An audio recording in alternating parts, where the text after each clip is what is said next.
கண்மலை prayer ministries Bible seminar நடத்தும் வேதப்பாட வகுப்பு 16. புதன்கிழமை தோறும் நாம் தியானித்து வரும் அப்போஸ்தல நடபடிகள் வேதப்பாட வகுப்புகளை தியானித்திருக்கிறோம். இன்றைக்கும் அதன் தொடர்ச்சியாக அப்போஸ்தலர் புஸ்தகத்தின் விளக்கத்தை நாம் பார்ப்போம்.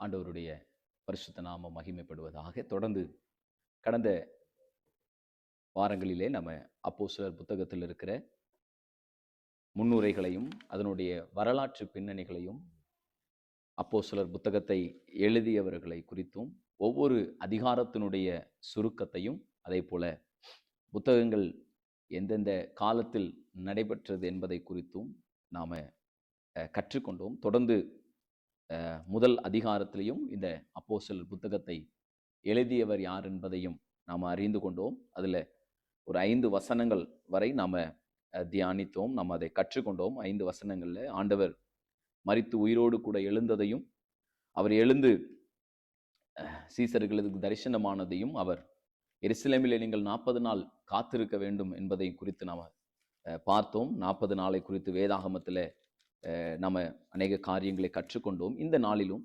தொடர்ந்து அப்போஸ்தலர் 1வது அதிகாரம் 8வது வசனத்திலே நாம் தொடர்ந்து அதிலிருந்து நம்ம தியானிப்போம். அப்போஸ்தலர் புத்தகத்தினுடைய மைய வசனமாக அப்போஸ்தலர் 1:8 இருக்கிறது. அந்த வசனம் இப்படியாய் சொல்கிறது: பரிசுத்த ஆவி உங்களிடத்தில் வரும்பொழுது நீங்கள் பலன் அடைவீர்கள் என்று நாம் பார்க்கிறோம். இதுதான் அப்போஸ்தலர் புத்தகத்தினுடைய மைய வசனமாக இருக்கிறது. அந்த வசனத்தை கூட நான் உங்களுக்காக வாசிக்கிறேன். பரிசுத்த ஆவி உங்களிடத்தில் வரும்பொழுது நீங்கள் பலன் அடைந்து எருசலேமிலும் யூதேயா முழுவதிலும் சமாரியாவிலும் பூமியினுடைய கடைசி பரியந்தமும் எனக்கு சாட்சிகளாய் இருப்பீர்கள் என்று நாம பார்த்தோம். இந்த வேத வசனத்தை நம்ம அப்படியாய் வாசிக்கிறோம். இந்த இடத்துல நாம பார்க்கும் பொழுது இந்த வசனத்தை நாம எப்படி எடுத்துக்கிடலாம் என்றால், ஆண்டவர் ஊழிய பொறுப்பை சீசர்களிடத்துல ஒப்படைக்கிறதை நாம் பார்க்கிறோம். எங்கிருந்து நீங்கள் ஊழியத்தை நீங்கள் ஆரம்பிக்க வேண்டும், நீங்க எங்கெங்கு ஊழியம் செய்ய வேண்டும் என்பதை ஆண்டவர் சொல்லுகிறதை இந்த வசனத்தின் மூலமாக நம்ம ஆழமாக அறிந்து கொள்ள முடிகிறது. அப்படியானால் இன்னும் சொல்ல போனால் இது ஒரு ஆண்டவர் ஒரு கட்டளையாகவும் கூட ஆண்டவர் சொல்லி இருக்கிறதை நாம் பார்க்க முடியும். இந்த வசனத்துல நம்ம பார்க்கும் பொழுது நீங்கள் எருசலேமில் யூதேயாவில் சமாரியாவில் அப்படிங்கிறதை நம்ம பார்க்கிறோம். ஏன் எருசலேம் அப்படிங்கிறதை நாம் பார்க்க போறோம். ஏன் ஆண்டவர் சமாரியாவை மையப்படுத்தி சொன்னாரு என்பதை நாம் பார்க்க போறோம். எருசலேம் என்பது சீசர்கள் இருந்த இடமாக பார்க்கப்படுகிறது. முதலாவது ஊழியம் ஆரம்பிக்கிறது நாம இருக்கிற இடத்துல முதலாவதாக நாம சாட்சியாக இருக்க வேண்டும். அதனாலதான் ஆண்டவர் சொன்னாரு, பரிசுத்த ஆவி உங்களிடத்துல வரும்போது நீங்கள் பலன் அடைந்து எருசலேமிலும் அப்படிங்கிறதை நாம பார்க்கிறோம். முதலாவது எருசலேம். 2வது சொன்னாரு யூதேயா. யூதேயா என்பது சுற்றில இருக்கிற ஒரு பகுதியை குறிக்கிறது, சுற்றியுள்ள மக்களை குறிக்கிறது. நம்ம ஒரு பகுதியில் இருக்கிறோம்னா அதை சுற்றி இருக்கிற மாவட்டங்கள், அதை சுற்றி இருக்கிற மாநிலங்கள், அதற்கு அருகாமையில் இருக்கிற ஊர்கள், இதைத்தான் குறிக்கிறது யூதேயா அப்படிங்கிற. சமாரியா சொன்னா அப்படின்னு நம்ம பார்க்கும் பொழுது யூதருக்கும் சமாரியாவுக்குமே ஒரு நீண்ட கால ஒரு பகை இருந்தது. ஆனால் ஆண்டவர் சொன்னாரு, சுவிசேஷம் எல்லா மக்களுக்கும் உரியது, அதனால எல்லா மக்களுக்கும் செல்ல வேண்டும். அப்போ சமாரியா என்கிறது ஏன் சமாரியா? சில வரலாற்று காரணங்களை நாம் அதுல பார்க்கிறோம். 722 கிமு பிசி 722 பிசில அசீரியன் எம்பையர் அவர்கள் வடக்கு இஸ்ரவேல் ராஜ்யத்தை அவர்கள் கைப்பற்றினார்கள். பல இஸ்ரவேலர்கள் இதுல சிறைப்பிடிக்கப்பட்டார்கள். அசீரியர்கள் பிரஜாதி மக்களை சமாரியாவில என்ன செய்தார் என்றால் குடியேற்றினார்கள். இதன் நிமித்தமா என்ன உண்டாகிறதுனா, கலப்பின மக்கள் உருவாக்கப்படுகிறார்கள், கலப்பின மக்கள் வருகிறார்கள். சில மத காரணங்கள் அங்க இருக்கு. அப்படின்னா சமாரியாவில உண்மையான தேவ வழிபாட்டு முறைகள் பிற ஜாதிகளோடு அவர்கள் கலந்து கொள்கிறார்கள். அதே போல அவர்கள் பார்த்தீங்கன்னா இந்த சமாரியா மக்கள் மோசேயினுடைய 5 புத்தகங்களை மட்டும்தான் அவர்கள் ஏற்றுக்கொண்டார்கள். இவர்கள் ஆராதிக்கிற இடம் பார்த்தீங்கன்னா, சமாரியார்கள் கெர்சிம் மலையில தங்களுக்கென்று ஒரு ஆலயத்தை அமைத்து அங்கதான் ஆராதனை நடத்தி கொண்டிருக்கிறார்கள். இது நிமித்தமாக ஒரு பெரிய ஒரு பிளவு உண்டானது. அப்போ அதனாலதான் ஆண்டவர் சொன்னாரு, நீங்கள் எருசலேம் தாம் இருக்கிற இடத்துல யூதேயா சுற்றி இருக்கிற இடங்களை, 3வது சமாரியா ஒரு பகையான ஒரு ஜனங்கள், ஒரு வெறுக்கப்பட்ட ஒரு ஜனங்கள், ஒதுக்கப்பட்ட ஜனங்கள், அவர்களுக்கும் சுவிசேஷம் அறிவிக்கப்பட வேண்டும் என்பதுதான் தேவனுடைய நோக்கமாய் இருக்கிறது. ஆண்டவர் இயேசு இதை எவ்வாறு மாற்றினார், இதை எப்படி மாற்றினார் அப்படின்னா, யோவான் 4வது அதிகாரத்துல நம்ம பார்க்கிறோம், ஆண்டவர் சமாரியா ஸ்திரியோடு கூட பேசினாரு. அதே போல லூக்கா 10வது அதிகாரத்தில் நம்ம பார்க்கிறோம், நல்ல சமாரியனுடைய ஓமையை குறித்து நம்ம பார்க்கிறோம். அதற்கு அப்புறமாக அப்போஸ்தலர் 1வது அதிகாரம் 8வது வசனத்துல சமாரியாவுக்கும் சுவிசேஷத்தை எடுத்து செல்ல வேண்டும் என்று ஆண்டவர் சீஷர்களுக்கு கட்டளையிடுகிறார். அப்போ நான் ஆரம்பத்துல சொன்னது போல இந்த 1வது அதிகாரம் இந்த 8வது வசனம் தான் ஆண்டவர் ஒரு பணியை, ஒரு பொறுப்பை சீஷர்களிடத்துல ஒப்படைக்கிறதை நாம் பார்க்கிறோம். எருசலேமில, யூதேயாவில, சமாரியாவில உலகத்தினுடைய ஒரு முடிவு பரியந்தமும், உலகத்தின் முடிவு பரியந்தமும் எனக்கு நீங்கள் சாட்சிகளாய் இருக்க வேண்டும் என்கிறார் ஆண்டவர். ஊழியத்துல மிக முக்கியமான ஒரு ஒரு காரியம் சாட்சி நமக்கு ரொம்ப முக்கியமாக இருக்கிறது. தொடர்ந்து நாம பார்க்கும் பொழுது இதே அதிகாரத்துல அதற்கு அப்புறமாக என்ன சம்பவம் இங்கு நடைபெறுகிறது என்றால், சீஷர்கள் எல்லாரும் மேல் வீட்டு அறையிலே கூடி இருக்கிறதை நாம் பார்க்க முடியும். இந்த அப்போஸ்தலர் அதிகாரத்துல நம்ம பார்க்கும் பொழுது 14வது வசனம், அவர்கள் அங்கே இவர்கள் எல்லாரும் ஒரு ஸ்திரீகளோடும் இயேசுவின் தாயாகிய மரியாளோடும் அவருடைய சகோதரரோடு கூட ஒருமனப்பட்டு ஜெபத்திலும் வேண்டுதலிலும் அவர்கள் என்ன செய்தார்கள், தரித்திருந்தார்கள் என்று நம்ம பார்க்கிறோம். தொடர்ந்து இந்த அதிகாரத்தை, இந்த வசனத்தை நீங்கள் வாசித்து பார்த்தீங்கன்னா, ஆண்டவர் சீஷர்கள் மேல் வீட்டு அறையில அவர்கள் காத்திருக்கிறார்கள். ஆண்டவர் சொன்னாரு, நீங்கள் ஊழியத்திற்கு போவதற்கு முன்பதாக நீங்கள் 40 நாள் எருசலேமில் காத்திருக்குன்னு சொன்னாரு. இவர்கள் அந்த மேல் வீட்டு அறையிலே அவர்கள் காத்திருக்கிறார்கள். ஏன் மேல் வீடு அப்படின்னா, யூத காலத்துல யூதர்களுக்கு, எல்லாருடைய யூதர்கள் வீடுகள் ஒரு மேல் வீடு இருக்கும். இந்த மேல் வீடு எதற்காக அவர்கள் இதை பயன்படுத்துவார்கள் என்றால், சில நேரங்கள்ல ஜெபத்திற்காகவும், சில நேரங்கள்ல போதனைகளுக்காகவும், சில நேரங்கள்ல விருந்தினர் யாராவது வந்தாலோ இல்லது ஒரு முக்கிய கூட்டங்களுக்காக இந்த மேல் வீட்டு அறையை அவர்கள் யூதர்கள் அதை பயன்படுத்தி வருவார்கள். அப்படிதான் இங்கேயுமே மேல் வீட்டு அறையை அவர்கள் பயன்படுத்துகிறார்கள். ஒருவேளை அநேக வேத பண்டிதர்கள் அவர்கள் சொல்லுகிறார்கள், இது மார்க்கினுடைய வீடா இருக்கலாம், இல்லது இந்த மேல் வீடு என்பது ஆண்டவர் இயேசு திருவிருந்து கர்த்தருடைய பந்தியை நடத்திய ஒரு வீடா இருக்கலாம். இன்னும் சில காரியங்கள் நம்ம பார்க்கும்போது இது மரியாளுடைய வீடா கூட இருக்கலாம் என்று சொல்லுகிறார்கள். ஆனா அந்த மேல் வீட்டு அறையின் மேல என்ன நடந்தது, என்ன நிகழ்வு நடந்தது தான் முக்கியம். இன்னும் சொல்லப்போனா இது யார் வீடு என்பதை நம்ம ஆழமாய் அறிந்து கொள்வதை காட்டிலும் அந்த மேல் வீட்டு அறையில என்ன நடந்தது அப்படின்னு தான் நமக்கு அங்க முக்கியமானதாக நம்ம பார்க்க வேண்டும்.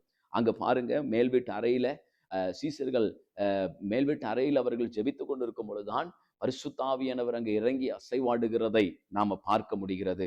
அப்போ அந்த அப்போஸ்தலருடைய ஜெபமெல்லாம் அங்கதான் ஆரம்பிக்கப்படுகிறது. அப்போ அது யாருடைய வீடு என்பது முக்கியமல்ல, அங்கு என்ன நடந்தது அப்படிங்கிறதா நமக்கு ரொம்ப முக்கியமா இருக்கிறது. பரிசுத்த ஆவி அங்க ஊற்றப்படுகிறதை நம்ம பார்க்கிறோம். மேல் வீட்டு அறையில சீஷர்கள் எல்லாரும் ஆண்டவர் மரித்து உயிரோடு கூட எழுந்ததற்கு பின்பதாக ஆண்டவர் சொன்ன வார்த்தையின்படி அவர்கள் மேல் வீட்டு அறையிலே அவர்கள் காத்து கொண்டு இருக்கிறார்கள், அவர்கள் ஜெபித்து கொண்டு இருக்கிறார்கள். ஊழியத்தை ஆண்டவர் நம்ம இடத்துல கொடுத்திருக்கிறார், அதை செய்வதற்காக காத்திருக்கிறதை நம்ம பார்க்கிறோம். அப்படிப்பட்ட சமயத்திலே அங்க ஒரு பெருங்காற்று வருகிறது. அவர்கள் மேல பற்பல பாஷைகளில் அவர்கள் பேசுகிறதை நம்ம பார்க்கிறோம். தொடர்ந்து அதை நாம் தியானிப்போம். இந்த 16வது வசனத்திலிருந்து 26வது வசனம் வரை நம்ம பார்க்கும் பொழுது, அங்கு யூதாசுக்கு பதிலாக ஒரு சீஷரை தெரிந்தெடுக்கிறார்கள். யார் 2 பேர் அப்படின்னா, பர்சபா என்கிறவனையும் மத்தியா என்கிறவனையும் சீஷராக அவர்கள் தெரிந்தெடுக்கிறதை நம்ம பார்க்கிறோம். 2 பேர் பெயர்லையுமே சீட்டு கொலுக்கி போடுகிறார்கள். யார் பேர்ல விழுகிறதோ அவர்கள் சீஷர்களாக தெரிந்தெடுக்கப்படுவார்கள். ஆனா இந்த சீஷராக தெரிந்தெடுப்பதற்கு முன்பதாக சீஷர் ஆகுவதற்கு சில தகுதிகள் உண்டு. அந்த நாட்கள்ல சீஷர்கள் ஆகுவதற்கு சில தகுதிகள் உண்டு. 3 தகுதிகள் இருந்தது.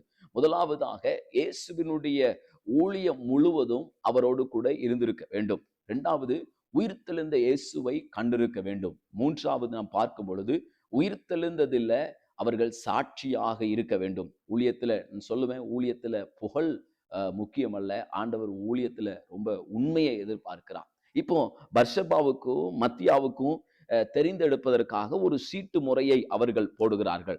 இதை போடும் பொழுது ஜெபத்தின் மூலமாகவும் சீட்டு போட்டதன் மூலமாக தான் இந்த பர்சபாவையும் மத்தியாவையும் தேர்ந்தெடுக்கிறார், சீட்டு போடுகிறார்கள். இந்த இந்த முறையானது, இந்த சீட்டு போடுகிற முறையானது பரிசுத்த ஆவியினுடைய அபிஷேகம் பெற்றதற்கு பின்பதாக வேதாகமத்தில் எங்கேயும் பயன்படுத்தப்படவில்லை. இது எங்க இருந்தது அப்படின்னா, நீங்கள் நீதிமொழிகள் புஸ்தகம் 16வது அதிகாரம் 33வது வசனத்துல நீங்கள் வாசித்து பார்க்கலாம். இல்லை அப்படின்னாலும் 1 சாமுவேல் 14வது அதிகாரம் 41வது வசனத்திலையும் நீங்கள் பார்க்கலாம். ஏன்னா இந்த முறையானது பரிசுத்த ஆவியானவர் கொடுக்கப்பட்டதற்கு பின்பதாக இந்த சேட்டு போடு தெரிந்தெடுக்கிற முறையானது கடைபிடிக்கவில்லை. அதனால அதை நாம தெரிந்து வைத்துக் கொள்ள வேண்டும். நம்ம சீஷராகுவதற்கு தகுதி 3 தகுதி நான் சொன்னேன். ஒன்று, இயேசுவினுடைய ஊழியம் முழுவதும் ஒரு இடத்தில் இருந்திருக்க வேண்டும். உயிர்த்தெழுந்த இயேசுவை அவர்கள் கண்டிருக்க வேண்டும். 3வது, உயிர்த்தெழுந்ததுல சாட்சியாக இருக்கணும். அப்போ ஊழியத்துல ஆண்டவர் நம்மளிடத்துல புகழையோ பேரையோ எதிர்பார்க்கவில்லை. ஆண்டவர் உண்மையை எதிர்பார்க்கிறார். இந்த வேதாகம கல்லூரியில படித்து கொண்டிருக்கிறவர்களே, ஊழியம் செய்ய போக ஆயத்தமா இருக்கிறவர்களே, ஆண்டவர் ஊழியத்துல பேரையோ புகழையோ அதையெல்லாம் ஆண்டவர் எதிர்பார்க்கிறவர் அல்ல. ஆண்டவர் உண்மையை எதிர்பார்க்கிறவர். அதனாலதான் வேதம் சொல்லும் பொழுது அவர் பெருகவும் நாம சிறுகவும் வேண்டும். அவர் நம்முடைய வாழ்க்கையில பெருகணும் எப்பொழுதுமே, நாம எப்பொழுதுமே சிறுக வேண்டும். அப்போஸ்தலர்கள் இந்த பர்சபா மத்தியா பேர்ல சீட்டு போடும்போது அது அங்கு மத்தியாவினுடைய பேர்ல விழுகப்படுது. ஒருவேளை நம்ம நினைக்கலாம், 2 பேருக்குமே தகுதி இருந்தது. பர்சபாவுக்கும் தகுதி இருந்தது, மத்தியாவுக்கும் இருந்தது. ஆனா தகுதி உள்ள அனைவருக்கும் ஒரே பொறுப்பு எப்போதும் என்ன செய்யாது, கிடைக்காது. ஆனா ஒவ்வொருவருக்கும் ஆண்டவர் ஒரு திட்டத்தை கர்த்தர் வைத்திருப்பார். ஒவ்வொருவருக்கும் ஆண்டவர் திட்டத்தை வைத்திருப்பார். இந்த கண்மலை வேதாகம கல்லூரியில் படித்து கொண்டிருக்கிற, இதை கேட்டுக்கொண்டிருக்கிற, இதை பார்த்து கொண்டிருக்கிறவர்களுக்கு, உங்கள் எல்லாருக்கும் ஆண்டவர் ஒரு திட்டத்தை கர்த்தர் வைத்திருக்கிறார். அதை நிச்சயமாய் ஆண்டவர் அவர் நிறைவேற்றுவார். நாம் கற்றுக்கொண்டு ஊழியத்துல புகழ்ச்சி அல்ல, பெருமை அல்ல, மேன்மை அல்ல, நாம் உண்மையா இருக்கும் பொழுது அதற்கேற்ற பலனையும் வழிவாசலையும் ஆண்டவர் நிச்சயமாக தருகிறவராக இருக்கிறார். இதைத்தான் அப்போஸ்தலர் அதிகாரம் முதல் அதிகாரத்துல நாம பார்க்கிறோம். முதல் அதிகாரத்துல நம்ம பார்த்தோம், வேதாகமம் அப்போஸ்தலர் புத்தகம் யாரால எழுதப்பட்டது, யாருக்கு எழுதப்பட்டது என்று பார்த்தோம். உயிர்த்தெழுந்த இயேசு எப்படி தரிசனமாகி எத்தனை நாள் நீங்கள் எருசலேமில் காத்திருக்க வேண்டும் என்று சொன்னதை பார்த்தோம். அப்போஸ்தலர் புத்தகத்தினுடைய மைய வசனமாக அப்போஸ்தலர் 1:8 நாம கற்றுக்கொண்டோம். அதை பின்பதாக சீஷர்கள் எல்லாரும் மேல்வெட்டு அறையில காத்திருக்கிறதை நாம பார்த்தோம். அதற்கப்புறமாக யூதாசுக்கு பதிலாக மத்தியாவை தெரிந்தெடுக்கிறதை நாம பார்த்தோம். இதற்கு அப்புறமாக 2வது அதிகாரத்திற்கு நேராக நாம கடந்து வருவோம். தொடர்ந்து அப்போஸ்தலர் 2வது அதிகாரத்தையும் நாம பார்க்க போகிறோம். 2வது அதிகாரத்திலே என்னென்ன முக்கியமாக இருக்கிறது என்பதை நான் சொல்லுகிறேன். 2வது அதிகாரத்துல முதல் காரியமாக பரிசுத்த ஆவியானவருடைய ஞானஸ்நானத்தை குறித்து நாம பார்க்கிறோம். அதற்கு அப்புறமாக பழைய ஏற்பாட்டு தீர்க்க தரிசனத்தினுடைய நிறைவேற்றத்தை குறித்து நாம பார்க்கிறோம். 3வது திருச்சபையினுடைய பிறப்பை குறித்து நாம பார்க்கிறோம். 4வது மனந்திரும்புதல், ஞானஸ்நானம். 5வதாக ஊழிய பணிகளை குறித்து நாம பார்க்கிறோம். இந்த அப்போஸ்தலர் புத்தகத்திலே 2வது அதிகாரத்தினுடைய முக்கியமான ஒரு கீ வேர்டு அப்படி என்ன அப்படிங்கிறது, அப்போஸ்தலர் 2வது அதிகாரம் 38வது வசனத்தை வாசிக்கிறோம். பேதுரு அவர்களை நோக்கி, நீங்கள் மனம் திரும்பி ஒவ்வொருவரும் பாவ மன்னிப்பு கண்டு இயேசு கிறிஸ்துவின் நாமத்தினாலே ஞானஸ்நானம் பெற்றுக்கொள்ளுங்கள், அப்பொழுது பரிசுத்த ஆவியின் வரத்தை நீங்கள் பெறுவீர்கள் என்று சொல்லப்படுகிறதை நாம் பார்க்கிறோம். இந்த 2வது அதிகாரத்துல 5 காரியங்களை நாம பார்க்க போகிறோம். முதலாவதாக பரிசுத்த ஆவியானவருடைய ஞானஸ்நானத்தை குறித்தும், 2வது பழைய ஏற்பாடு தீர்க்க தரிசனத்தினுடைய நிறைவேற்றத்தை குறித்தும், 3வது திருச்சபை எப்படி பிறந்தது அப்படிங்கிறதை குறித்தும், 4வது மனம் திரும்புதல் குறித்தும், 5வதாக திருச்சபை பணியை குறித்தும் நாம பார்க்கிறோம். முதலாவதாக இந்த வசனத்துல அப்போஸ்தலர் 2வது அதிகாரம் முதல் வசனத்திலே அதை நம்ம வாசிக்கும் பொழுது, பெந்தேகோஸ்தே என்கிற ஒரு நாள் வந்த பொழுது அவர்கள் எல்லாரும் ஒருமனப்பட்டு ஓரிடத்தில் வந்தார்கள் என்று நம்ம பார்க்கிறோம். பெந்தேகோஸ்தே என்கிற ஒரு நாள் வந்தது. யூதர்களுக்குள்ளே ஒரு 3 பண்டிகை மிக முக்கியமான ஒரு பண்டிகை. இந்த 3 பண்டிகைக்கு எப்பொழுதுமே ஜனங்கள் எருசலேமுக்கு வருகிறது வழக்கமாயிருந்தது. அப்படியானால் இதை குறித்து யாத்ராகமம் 23வது அதிகாரம் 14 17 வரை நான் வாசிக்கிறேன். வருஷத்தில் 3 தரம் எனக்கு பண்டிகை ஆசரிப்பாயா? 1, புளிப்பில்லாத அப்ப பண்டிகையை கொண்டாடி நான் உனக்கு கட்டளையிட்டபடியே ஆபிப் மாதத்தின் குறித்த காலத்துல 7 நாள் புளிப்பில்லா அப்பம் புசிப்பாயாக. 2வது, நீ வயலில் விளைத்த உன் பயிர் வேலைகளின் முதல் பலனை செலுத்துகிற அறுப்பு கால பண்டிகையையும் சேர்ப்பின் பண்டிகையும் ஆசரிப்பாயாக என்று வருஷத்துல 3 தரம் உன் ஆண் மக்கள் எல்லாரும் கர்த்தராகிய ஆண்டவருடைய சந்நிதியிலே வரக்கடவர்கள் என்று இங்கு சொல்லப்படுகிறதை நாம் பார்க்கிறோம். அதனாலதான் அப்போஸ்தலர் 2வது அதிகாரத்துல முதல் வசனத்துல வாசித்தோம், பெந்தேகோஸ்தே பண்டிகை. யூதர்களுக்குள்ள 3 பண்டிகைக்கு எருசலேமுக்கு யூதர்கள் ஆண் மக்கள் எல்லாம் வர வேண்டியது கட்டாயமாய் இருந்தது. ஒன்னு கூடார பண்டிகை. உபாகமம் 6வது அதிகாரம் 13வது வசனத்துல பார்க்கிறோம் கூடார பண்டிகை அப்படிங்கிறது. 2வது பெந்தேகோஸ்தே பண்டிகை. 3வதாக அறுவடையினுடைய பண்டிகை. இந்த 3 பண்டிகைக்கும் இவர்கள் யூதர்கள் எல்லாரும் எருசலேமுக்கு வர வேண்டும். இன்னும் ஆழமாய் நம்ம பார்ப்போமானால் லேவியராகமம் 23வது அதிகாரம் 9லிருந்து 21 வசனங்களுக்கு நம்ம பார்க்கிறோம். 7 வாரங்களுக்கு பின்னர் 7வது ஓய்வு நாளுக்கு மறுநாள் 50வது நாளாக இருந்தது.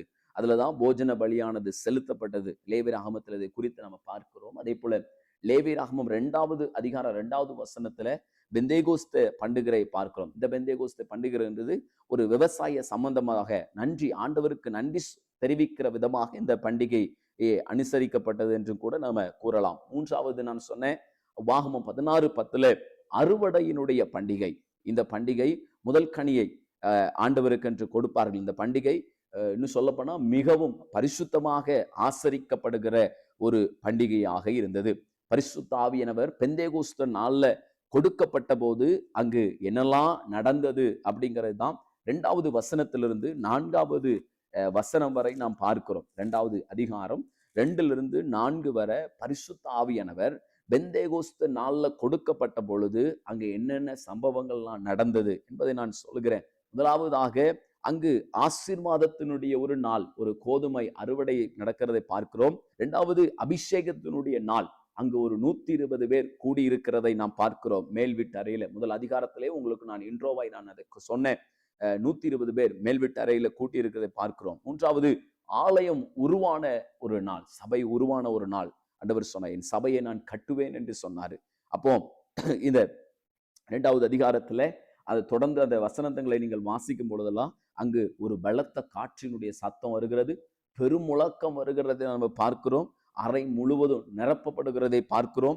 அக்கினிமயமான நாவு வருகிறதை நம்ம பார்க்கிறோம். அது எல்லாரும் மேலேயும் வந்து அமருகிறதை பார்க்கிறோம். இறுதியாக பரிசுத்த ஆவியால நிரப்பப்பட்டு வரத்தின்படி வெவ்வேறு பாஷைகளை அவர்கள் பேசுகிறார்கள். இந்த 5 காரியங்கள் தான் இந்த 2வது அதிகாரத்துல முதல் 5 வசனங்கள்ல நடக்கிறதை நாம் பார்க்கிறோம். முதல் காரியம், தெரிந்த பாஷைகள் அவர்கள் பேசுகிறார்கள். தேவனுடைய மகத்துவங்களை அவர்கள் பேசுகிறார்கள். அங்க வந்திருக்கிற, நான் ஆரம்பத்துல சொன்னது போல, எருசலேமுக்கு ஜனங்கள் வருவார்கள். இந்த யூதர்கள் எல்லாருமே இந்த 3 பண்டிகை கட்டாயமாக எருசலேமுக்கு அவர்கள் வந்தாகணும். ஆண் மக்கள் எல்லாரும் வந்தாக வேண்டும். அப்படியானால் அங்கு வந்திருக்கிற எல்லாரும் இதை ஆச்சரியமாய் அவர்கள் பார்க்கிறார்கள். மேல் வீட்டு அறையினுடைய அபிஷேகத்தை எல்லாரும் வெவ்வேறு பாஷைகளில் அவர்கள் பேசுகிறார்கள். 17 வேத பண்டிதர்கள் சொல்கிறார்கள் 17 வித்தியாசமான மொழிகள், 17 வித்தியாசமான மொழிகளை அவர்கள் பேசுகிறார்கள். 2வது அதிகாரம் 11வது வசனத்துல பார்க்கும் பொழுது, கிரேத்தரும் அரபியருமாக நாம் நம்முடைய பாஷைகளிலே இவர்கள் தேவனுடைய மகத்துவங்களை பேச கேட்கிறோமே. பாருங்க, தேவனுடைய மகத்துவத்தை சில பேர் கேட்கிறாங்க. சில பேர் எல்லாரும் பிரமித்து சந்தேகப்பட்டு இது எப்படி முடியும் அப்படிங்கிறதை பார்க்கிறார்கள். 12வது வசனத்துல பாருங்க, எல்லாரும் பிரமித்து சந்தேகப்பட்டு இதென்ன முடியுமோ என்று ஒருவரோடு ஒருவர் சொல்லிக் கொள்கிறார்கள். 13வது வசனத்துல பாருங்க, மற்றவர்களோ இவர்கள் மதுபானத்தினால நிறைந்திருக்கிறார்கள் என்று பரியாசம் பண்ணுகிறார்கள். பாருங்க, இந்த மேல் வீட்டாரினுடைய அபிஷேகத்தை 3 விதமாய் அங்கள் ஜனங்கள் சொல்லுகிறதை பார்க்கிறோம். 11ல பார்த்தோம், இவர்கள் நம்முடைய பாஷையை பேசுகிறார்களே, மகத்துவத்தை பேசுகிறார்களே. 2வது சொன்ன பிரமித்து பார்க்கிறாங்க. 3வது பரியாசம் பண்ணுகிறவர்களும் இருக்கிறார்கள். வேதாகம கல்லூரியில கற்றுக்கொண்டிருக்கிற தேவ பிள்ளைகளுக்கு, இதை பார்த்து கொண்டு இருக்கிற தேவ பிள்ளைகளுக்கு, ஊழிய பாதையில இப்படிப்பட்ட காரியங்கள் எல்லாம் வரும் பாருங்க. நம்மளை மெச்சுக்கிட்டவர்களும் இருப்பார்கள், நம்மளை ஏளனமாய் பார்க்கிறவர்களும் இருப்பார்கள், நம்மளை பரியாசம் பண்ணுகிறவர்களும் இருப்பார்கள். அதனாலதான் ஆண்டவர் அப்போஸ்தலர் 1:8 நான் சொல்லும் போது சொன்னேன், நமக்கு மிக முக்கியம், ஆண்டவர் சாட்சியை எதிர்பார்க்கிறார், உண்மையை எதிர்பார்க்கிறார். நீங்கள் எருசலேமிலும் யூதேயாவிலும் சமாரியாவிலும் பூமியினுடைய கடைசி பரியந்தமும் எனக்கு சாட்சிகளாயிருங்க என்று ஆண்டவர் சொன்னார். இன்னைக்கு ஊழியத்துல மிக முக்கியம் நமக்கு சாட்சி தான். வேதாகம கல்லூரியில் கற்றுக்கொண்டிருக்கிற பிள்ளைகளை, ஊழியத்திற்கு ஆயத்தப்படுத்தி கொண்டிருக்கிற பிள்ளைகளை, நமக்கு மிக முக்கியமானது இன்னைக்கு நம்ம ஒரு சாட்சி உள்ள ஒரு ஜீவியமாய் இருக்க வேண்டும் என்று தேவன் விரும்புகிறார். பாஷையில தொடர்ந்து நம்ம அதுல பார்க்கும்போது ஆரம்பத்தில் 17 வித்தியாசமான மொழிகளை பேசுகிறார்கள், தூதர் பாஷைகளை பேசுகிறார்கள். அதற்கு அப்புறமாக 14வது வசனத்திலிருந்து 36வது வசனம் வரை நாம் பார்க்கும் பொழுது அங்கு பேதுருவினுடைய பிரசங்கத்தை குறித்து நாம பார்க்கிறோம். எப்படி இந்த பேதுரு பிரசங்கம் பண்ண, ஆண்டவரோடு கூட இருந்த இந்த பேதுரு, இன்னும் சொல்ல போனா ஆண்டவரை மறுதலித்தான். ஆண்டவரை அவன் மறுதலித்தான். இதற்கு பயந்து போயிருந்தான் பாருங்க. இப்போ இந்த 14வது வசனத்திலிருந்து 36வது வசனத்தை பார்க்கும் பொழுது பேதுருனுடைய முதல் பிரசங்கம், வேத பண்டிதர்கள் சொல்லுகிறார்கள், ஃபர்ஸ்ட் கிறிஸ்டியன் அப்பாலஜி என்று சொல்லுகிறார். ஒரு தற்காப்பு பிரசங்கத்தை அவன் பிரசங்கிக்கிறான் பாருங்க. ஆண்டவரை மறுதலித்தான். ஆனாலும் அவர் தன்னுடைய அன்பினால மறுபடியும் அவனை என்ன செய்தார்? இழுத்து கொண்டார். தன்னை பிரதிஷ்டை செய்து கொண்டு 120 பேருக்கு ஒரு தலைவனாக எழும்பி அவன் பிரசங்கம் பண்ண ஆரம்பிக்கிறதை நாம 14லிருந்து 36ஆம் வசனத்தை நாம பார்க்கிறோம். பேதுருனுடைய அந்த பிரசங்கத்துல என்னெல்லாம் காணப்பட்டது அப்படிங்கிறத நான் உங்களுக்கு வரிசையாக சொல்லுகிறேன். ரொம்ப மிகுந்த பிரயோஜனமா இருக்கும். பேதுருனுடைய பிரசங்கத்துல என்னெல்லாம் சொல்லப்பட்டது. ஆண்டவர் அந்த இடத்துல 2வது அதிகாரம் 16வது வசனத்துல இருந்து 23வது வசனத்துல காலம் நிறைவேறிட்டு என்று சொல்லுகிறான். பேதுரு பிரசங்கத்தை எல்லாம் பார்க்கும் பொழுது நான் சொல்லுகிற அதிகாரத்தை வசனத்தை நீங்க எழுதி வைத்துக் கொள்ளுங்கள். 2வது அதிகாரம் 16வது வசனம், அப்புறம் 23வது வசனம், அதற்கு அப்புறமாக 3வது அதிகாரம் 18, 24 அங்கேயும் பிரசங்கிக்கிறாரு. அங்கே சொல்லும் போதெல்லாம் காலம் நிறைவேறி விட்டது, கடைசி காலங்கள் வந்து விட்டது அப்படிங்கிற வார்த்தை சொல்லப்படுகிறது நம்ம பார்க்கிறோம். இயேசு தாவீதினுடைய குடும்பத்தை சேர்ந்தவர் என்கிறது 2வது அதிகாரம் 29லிருந்து 31 வரை சொல்லுகிறார் அவருடைய பிரசங்கத்துல. அதற்கு அப்புறம் சொல்லுகிறாரு ஆண்டவருடைய மீட்பு, இயேசுவினுடைய பாடுகளை குறித்து சொல்லுகிறார், அவருடைய மரணத்தை குறித்து சொல்லுகிறார், அவருடைய உயிர்த்தெழுதலை குறித்து சொல்லுகிறாரு. அப்புறம் பார்க்கும் பொழுது ஆண்டவர் உயர்த்தப்பட்டாரு, அதை குறித்து அவன் பேசுகிறதை பார்க்கிறோம். 4வது அவருடைய பிரசங்கத்துல பரிசுத்த ஆவியானவரை குறித்து சொல்லுகிறார். கிறிஸ்துவனுடைய வல்லமைக்கும் மகிமைக்கும் அவர் அடையாளமானவர் என்று சொல்லி அவர் பரிசுத்த ஆவியானவரை குறித்து அப்போஸ்தலனாகிய பேதுரு பேசுகிறதை நாம பார்க்கிறோம்.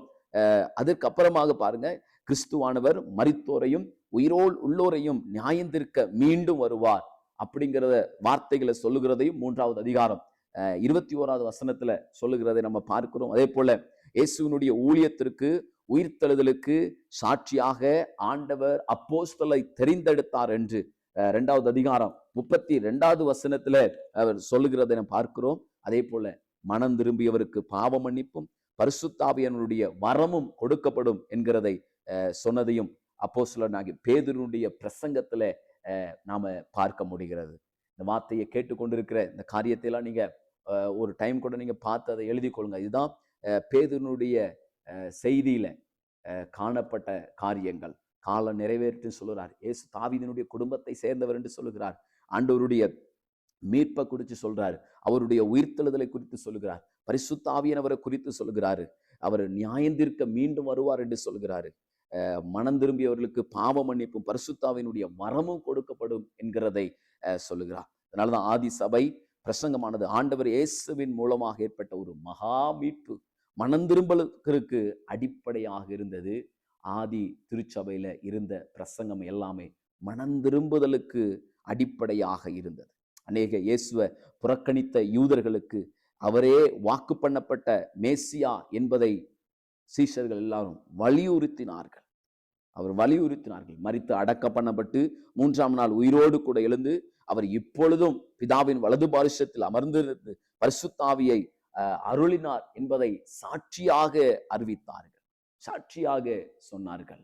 வேதாகம கல்லூரியில கற்றுக்கொண்டிருக்கிற அப்போஸ்தல புத்தகத்தை கற்றுக்கொண்டிருக்கிறவர்களே, நாமளும் சாட்சியாக இருக்க வேண்டும். ஆண்டவருடைய வசனத்தை கேட்கிறோம், பிரசங்கத்தை கேட்கிறோம், வேதத்தை நாம வாசிக்கிறோம். வாசித்து விட்டு அப்படியே இருந்து விடாது, கேட்டு விட்டு அப்படியே இருந்துடாது. நாம அநேகவருக்கு சாட்சிகளை சொல்ல வேண்டும். ஆண்டவருடைய வருகையை குறித்து, காலங்களை குறித்து, ஆண்டவர் யார், அவர் எப்படிப்பட்டவர், அவர் இப்பொழுது எப்படி நமக்குள்ள செயல்படுகிறார், பரிசுத்தாவின் அபிஷேகத்தை எப்படி பெற்றுக்கொள்ள வேண்டும், எப்படி சபைகள் ஸ்தாபிக்கப்பட வேண்டும், சபைகளில் எதை நாம் பிரசங்கிக்க வேண்டும் என்பதையெல்லாம் அப்போஸ்தலனாகிய பேதுருனுடைய பிரசங்கத்திலே நாம பார்க்கிறோம். அதற்கப்புறமாக அப்போஸ்தலர் 34, 35 அங்கு ஆண்டவர் இயேசு சொல்லப்பட்ட தீர்க்க தரிசன வசனங்களை குறித்து நாம பார்க்கிறோம். அதையும் பேதுரு அங்கு வலியுறுத்தி சொல்லுகிறதை நாம பார்க்க முடிகிறது. இதை நம்ம 2வது அதிகாரத்தில் நம்ம பார்க்கிறோம்.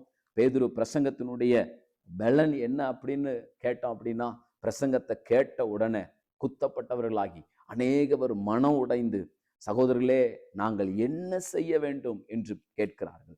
37வது வசனம், இதை அவர்கள் கேட்ட பொழுது இருதயத்துல குத்தப்பட்டவர்களாய் பேதுருவையும் மற்ற அப்போஸ்தலரையும் பார்த்து, சகோதரரே நாங்கள் என்ன செய்ய வேண்டும் என்றார்கள்.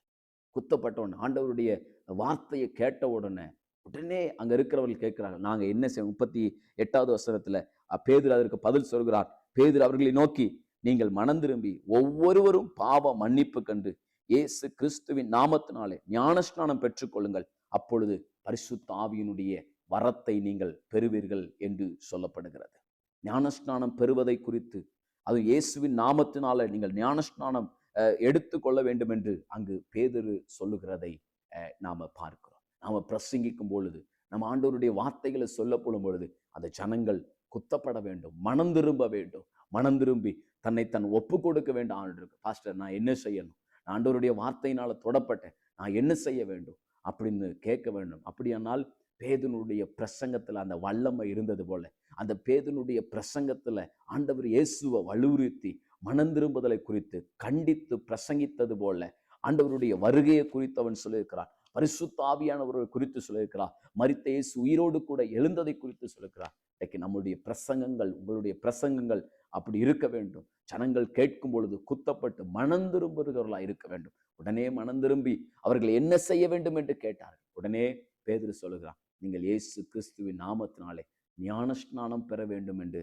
சொல்லுகிறான். தொடர்ந்து நாம ஏன் இயேசுவின் பெயரால ஞானஸ்நானம் கொடுக்க வேண்டும், ஏன் இயேசுவின் பெயரால ஞானஸ்நானம் அந்த கொடுக்கணும்னு அந்த இடத்துல வந்திருக்குது என்பதை